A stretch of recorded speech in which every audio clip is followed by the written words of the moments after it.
ఇప్పుడు ఒక breaking news మనం చూస్తున్నాం. ఎర్త్క్వేక్ కి సంబంధించి భూకంపం ఉదయం 7:26 నుంచి భూ ప్రకంపనలు స్టార్ట్ అయినాయి. తెలంగాణ వ్యాప్తంగా దాదాపుగా అన్ని జిల్లాల్లో భూమి కంపించింది. దాదాపుగా ఒక 5-6 సెకండ్ల నుంచి 10 సెకండ్ల దాకా కూడా చాలా చోట్ల భూ ప్రకంపనలు జరిగాయి. ఒక తెలంగాణలోనే కాదు, ఆంధ్రప్రదేశ్లో కూడా భూ ప్రకంపనలు నమోదైనట్టుగా తెలుస్తోంది.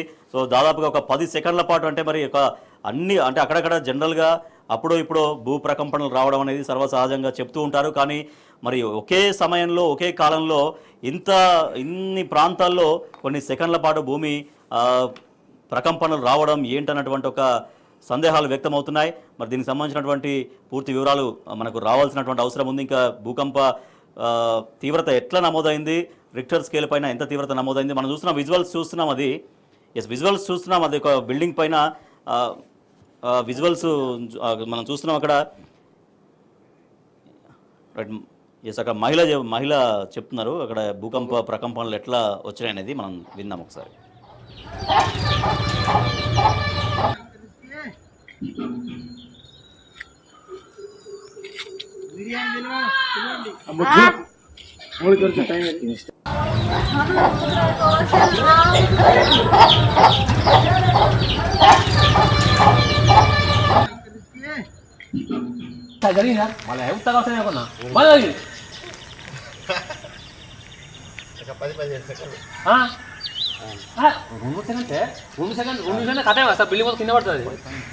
బెడ్ల పడుకొని స్టేటస్ పెడుతున్నా. మొత్తం బెడ్లన్నీ అటుగా పడుకుంటున్నాయి.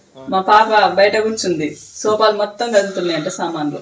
5 నిమిషాల కిందనే బెడ్ కింది పోదాం అనుకున్నదట, అదే సోఫా కింది పోదాం అనుకున్నదట చిట్టి. అటు నుంచి వచ్చింది అక్క మొత్తం కదులుకుంటా అంటుంది. అంతే ఇక షాక్ అయినాం. ఘోరంగా కదలే బెడ్లు అయితే. ఆ అమ్మాయి ఈడ కూర్చుంది, మేము బెడ్ లో ఉన్నాం. ఆయన లేపుతుంది అనమాట, పాపకు కవర్ ఇచ్చదురా అని లేపడానికి వెళ్ళి బెడ్ లో పడుకున్నా. మొత్తం కదిలింది.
చాలా చోట్ల మనం విజువల్స్ కూడా చూస్తున్నాం. అక్కడ ఇంటి పైన రాడ్స్ కూడా అది షేక్ అవుతున్నాయి. తర్వాత పిల్లర్స్లో, తర్వాత ఆ రోడ్డు పైన ఉన్నటువంటి ఆ వెహికల్స్ కూడా షేక్ అవుతున్నాయి.